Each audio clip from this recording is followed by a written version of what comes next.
সকলকে স্বাগত জানাচ্ছি টিউলিপ এডুকেশন আজকের টিউটোরিয়ালে। আমি সিএম ইমরান। আমার আজকে আলোচনায় থাকবে তৃতীয় শ্রেণীর ভর্তি প্রস্তুতির খুবই গুরুত্বপূর্ণ একটি আলোচনা, এবং আজকে আলোচনা হচ্ছে সময় নির্ণয়। আমার টিউটোরিয়াল যারা দেখে থাকেন বা তোমরা যারা দেখো, তোমরা নিশ্চয়ই জানো যে সময় নির্ণয়ের এই অঙ্কগুলোর উপরে আমি ইতিপূর্বে কিছু টিউটোরিয়াল আপলোড করেছি। সো তারই ধারাবাহিকতায় আজকের কিছু সমস্যা নিয়ে আমি আলোচনা করব। আজকে প্রশ্ন আমি সাজিয়েছি, যেটা এখানে কি বলা হয়েছে যে মিনা একদিন তার পরিবারের সাথে বিকেল 3টায় ঘুরতে বের হয় এবং রাত 10টায় বাসায় ফিরে আসে। সে কত ঘন্টা বাইরে ছিল? অর্থাৎ আমরা একটু যদি খেয়াল করে দেখি যে মিনা কখন গিয়েছে, বিকেল 3টায় ঘুরতে বেরিয়েছে এবং রাত 10টায়। অর্থাৎ আমি কি বলেছিলাম যে আমাদের সময়ের অঙ্কগুলো করতে হলে অবশ্যই টাইম ফ্রেমটা সম্পর্কে বুঝতে হবে, এবং 12 ঘন্টার আগের সময় মানে রাত 12 থেকে দুপুর 12টা এবং দুপুর 12 থেকে রাত 12টার মধ্যবর্তী যে সময়গুলো সেগুলো সম্পর্কে ভালো ধারণা থাকতে হবে। তো এক্ষেত্রে আমরা যদি লক্ষ্য করে দেখি, বিকেল 3টা কিন্তু শুরু হয় দুপুর 12টার পর থেকে নিয়ে, এবং রাত 12টার আগেই কাজটা সে সম্পূর্ণ করে ফেলেছে। অর্থাৎ বিকেল 3টা থেকে নিয়ে রাত 10টা পর্যন্ত সময়ের ভিতরে কিন্তু আমাকে 12 ঘন্টা সময়টা ক্রস করতে হয় না। তার জন্য তাহলে সহজেই আমরা এই কি করতে পারি, আমরা এই সমস্যার সমাধান করতে পারি। সেটা কিভাবে করব?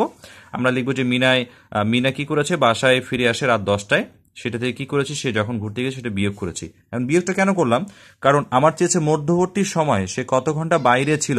আমাকে কিন্তু বলে নাই যে সে বাইরে গেছে বিকেল 3টায়, 7 ঘন্টা পরে সে ফিরে এসছে, সে কখন ফিরে এসছে। যদি এই ধরনের অঙ্কগুলো বলে, যেটা তোমরা এর আগের টিউটোরিয়ালটাতে হয়তো লক্ষ্য করলে দেখতে পাবে, আমি সেই সমস্যা নিয়ে আলোচনা করেছি। সেখানে কিন্তু আমরা কি করেছি, আমরা সময় যোগ করেছিলাম। কিন্তু এখন যেহেতু মধ্যবর্তী সময়টা আমাকে বের করতে বলেছে, অর্থাৎ বিকেল 3টায় ঘুরতে বের হয় এবং রাত 10টায় সে বাসায় ফিরে আসে, তার মানে আমরা লিখবো মিনা বাসায় ফিরে আসে রাত 10টায়। সেখান থেকে সে যখন ঘুরতে গিয়েছিল বিকেল 3টায়, সেই সময়টা আমরা বিয়োগ করে দিব, এবং মিনা বাসায় ফিরে আসে বা বাসার বাইরে ছিল কতক্ষণ। প্রশ্ন যেহেতু বলেছে সে কত ঘন্টা বাসায় বাইরে ছিল, মিনা বাসায় বাইরে ছিল 7 ঘন্টা। 10 ঘন্টা থেকে 3 ঘন্টা বিয়োগ করে দিয়েছি। খুব স্ট্রেটলি আমরা অ্যান্সারটা পেয়ে গেছি।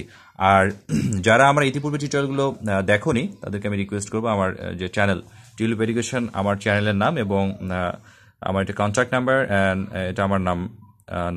সো টিউলিপ এডুকেশন লিখে যদি ইউটিউবে সার্চ করা হয়, তাহলে কিন্তু তোমরা তৃতীয় শ্রেণী ভর্তির উপর সহ অন্যান্য ক্লাসের যে টিউটোরিয়ালগুলো আমি আপলোড করে থাকি সেগুলো নিয়মিতভাবে পেয়ে যাবে। তার জন্য আমার টিউটোরিয়াল আপডেট পেতে হলে অবশ্যই টিউলিপ এডুকেশন চ্যানেলটিতে অবশ্যই সাবস্ক্রাইব করতে হবে, তাতে করে তোমরা আপডেট পেয়ে যাবে, আপডেট বিভিন্ন টিউটোরিয়ালগুলো সম্পর্কে। ওকে, আর নেক্সট যে প্রশ্নটা বলছে যে সোহানা নিয়মিত রাত 10টায় ঘুমাতে যায় এবং সকাল 7টায় ঘুম থেকে ওঠে, সে কত ঘন্টা ঘুমায়? তো নিয়মিত রাত 10টায় ঘুমাতে যায় এবং সকাল 7টায় ঘুম থেকে ওঠে, সে কত ঘন্টা ঘুমায়? ওকে, ফাইন, খুব চমৎকার একটা প্রশ্ন, এবং এই প্রশ্নগুলো গুরুত্বপূর্ণ। তো এখানে একটা বিষয় উল্লেখ্য যে রাত 10টার পরে কিন্তু আসে 11টা, এরপরে আসে রাত 12টা। তো রাত 12টার পরে কিন্তু আবার টাইমটা চেঞ্জ হয়ে যায়। তোমরা নিশ্চয়ই জানো যে আন্তর্জাতিক হিসেবে রাত 12টার পরবর্তী সময়টাতে আবার নতুন করে দিন গণনা শুরু হয়। অর্থাৎ যদি আমার রাত 10টার সময় যদি 2 তারিখ থেকে থাকে, ঠিক আছে, তাহলে রাত 12টার পরবর্তী সময়টা 3 তারিখ হয়ে যাবে, অর্থাৎ টাইম কিন্তু চেঞ্জ হয়ে যাবে। সেক্ষেত্রে যেহেতু আমাদেরকে এই রাত 12টার সময়টা ক্রস করতে হচ্ছে, আমরা কি করব? আমাদের ফার্স্ট টার্গেট থাকবে যে 12টার আগে সে কতক্ষণ ঘুমাচ্ছে সেটাকে আগে বের করে নেওয়া, এবং তার পরবর্তীতে যেহেতু এখানে তোমরা বুঝতে পারছো যে সকাল 7টায় ঘুম থেকে ওঠে, তার মানে 12টার পরবর্তীতে সে 7 ঘন্টা ঘুমায়, এবং 12টার আগে সে আরও 2 ঘন্টা ঘুমিয়ে নেয়। অর্থাৎ 12টার আগে যে সে 2 ঘন্টা ঘুমিয়ে নেয়, সেই 2 ঘন্টা আমরা আগে বের করে ফেলবো। তারপর 12টা থেকে তো সকাল 7টা পর্যন্ত 7 ঘন্টা সময়, তাই না? 12টা থেকে নিয়ে সকাল 8টা পর্যন্ত 8 ঘন্টা সময়, 12টা থেকে নিয়ে সকাল 6টা পর্যন্ত সময় 6 ঘন্টা সময়, ঠিক আছে? তাহলে আমরা কি লিখব?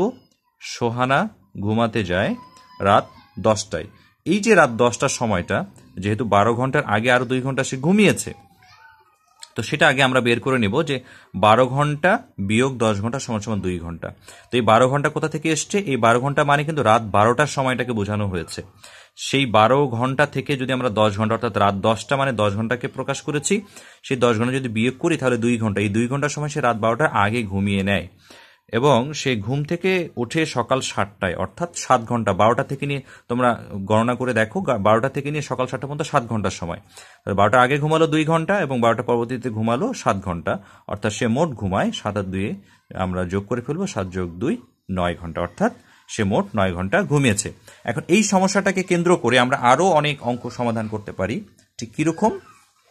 ধরো কেউ তো সকাল 7টায় না উঠে 8টায় উঠতে পারে এবং সে 11টায় ঘুমাতে পারে। কি করলো, এখানে রাত 11টায় ঘুমালো এবং সকাল 8টায় ঘুম থেকে উঠলো বা সকাল 6টায় ঘুম থেকে উঠলো। সেক্ষেত্রে আমরা এই যে রাত 11টায় সে ঘুমালো, 12 ঘন্টা থেকে ওই 11 ঘন্টা আমরা বিয়োগ করে নিয়ে 1 ঘন্টা হাতে রাখবো। সেই 1 ঘন্টা আমরা লিখে ফেলবো 1 ঘন্টা, এবং 12টার পরবর্তী সে যদি সকাল 8টায় উঠে তাহলে এখানে লিখবো সকাল 8টায় সমান সমান 8 ঘন্টা, 8 যোগ 1 9 ঘন্টা অ্যান্সার। যদি সকাল 6টায় উঠে, 11টায় ঘুমিয়ে যদি কেউ সকাল 6টায় উঠে, তাহলে আমরা কিন্তু হাতে হাতে গণনা করলে কিন্তু অ্যান্সারটা পেয়ে যাই, কিন্তু আমাদেরকে লিখতে হবে 12 বিয়োগ 1 1 ঘন্টা, এবং এখানে 6 ঘন্টা, 6 যোগ 1 7 ঘন্টা সে ঘুমায়। তাহলে আশা করছি এই ধরনের অঙ্কগুলোতে তোমাদের আর সমস্যা থাকার কথা নয়। আজকের টিউটোরিয়ালের শেষ যে অঙ্কটা, এটা একটা মজার অঙ্ক, এটা সময় রিলেটেড। তো 1 অধিবর্ষ সমান সমান কত মিনিট? এই অঙ্কগুলো সাধারণত একটু ক্যালকুলেশন করতে সময় লাগে, এবং আশা করব তোমরা যারা তৃতীয় শ্রেণীতে পড়ছো বা তৃতীয় শ্রেণীতে ভর্তি পরীক্ষা দিবে ভর্তির জন্য, এখন তোমরা দ্বিতীয় শ্রেণীতে আছো, তো তোমাদেরকে অবশ্যই নামতা ভালো মতো শিখতে হবে। অন্তত 15 পর্যন্ত নামতা যদি তোমরা মুখে মুখে চটচট করে বলতে পারো, তোমাদের জন্য কিন্তু বিভিন্ন ধরনের অঙ্কগুলো করা খুব সহজ হয়ে যাবে। কারণ এটা একটা কম্পিটিটিভ এক্সাম, তোমাকে অন্যদের সাথে কম্পিট করতে হবে।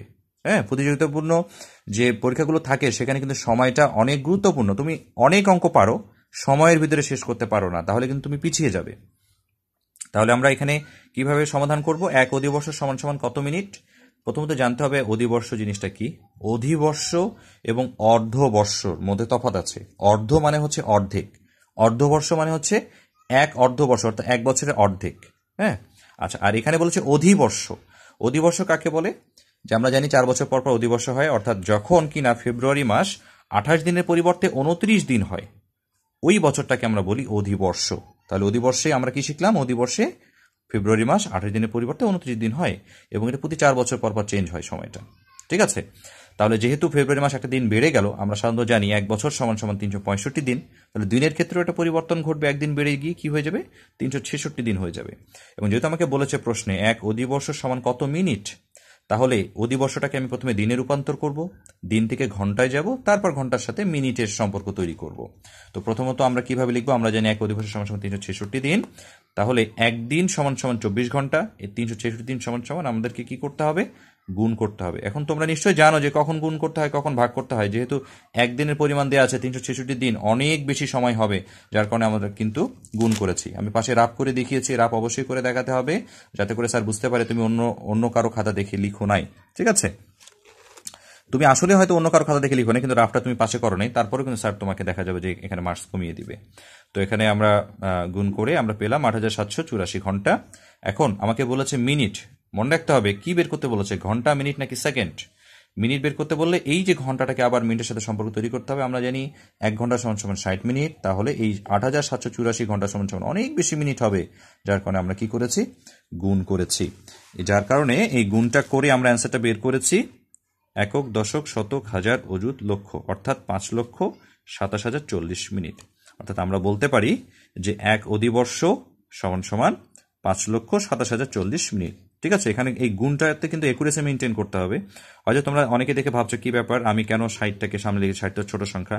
তোমরা নিশ্চয়ই জানো গুণের ক্ষেত্রে ছোট সংখ্যা সামনে বা পিছনে লিখলে গুণফলের কোনো তারতম্য হয় না, কিন্তু বিয়োগের ক্ষেত্রে আমাদের বা ভাগের ক্ষেত্রে এটা তারতম্য হবে। যোগের ক্ষেত্রে এবং গুণের ক্ষেত্রে আমরা যদি সংখ্যাটাকে স্থান বিনিময় করি, স্থান পরিবর্তন করি, তারপর আমাদের যে গুণফল বা যোগফল একই আসবে। যেমন তুমি যদি 3 গুণ 4 করো, 3 এখানে লিখলে সামনে 3 গুণ দিয়ে 4, 3 গুণ 4 সমান সমান 12, আবার 4 গুণ 3 লেখো তাহলেও 12 আসবে। আবার 4 যোগ 3 করো 7, 3 যোগ 4 সমান সমান 7 আসে। এগুলো বেসিক জিনিস, যাই হোক, এটা কোনো সমস্যা নেই। তবে গুণ করার সময় অবশ্যই 60টাকে নিচে লিখে গুণ করবে। ঠিক আছে, আশা করি তোমরা আমার এই টিউটোরিয়ালটি উপভোগ করেছো। তোমাদের যে কোনো ভালো লাগা, মন্দ লাগা বা আমার টিউটোরিয়াল সংক্রান্ত কোনো প্রশ্ন থেকে থাকলে আমার চ্যানেল টিউলিপ এডুকেশনে কমেন্ট সেকশনে অবশ্যই জানাবে, এবং পরবর্তীতে আমি মানসংখ্যের কিছু গুরুত্বপূর্ণ অঙ্ক নিয়ে সম্ভাব্য যে সকল প্রশ্ন বাংলাদেশের বিভিন্ন ইম্পর্টেন্ট স্কুলগুলোতে যারা কিনা তৃতীয় শ্রেণীর ভর্তি পরীক্ষা নিয়ে থাকে ভর্তির জন্য, সেগুলোতে সম্ভাব্য যে প্রশ্নগুলো আসতে পারে সেই বিষয়ে আলোচনা করব। আমার টিউটোরিয়ালটি দেখার জন্য সকলকে আমন্ত্রণ জানাচ্ছি। ধন্যবাদ সকলকে।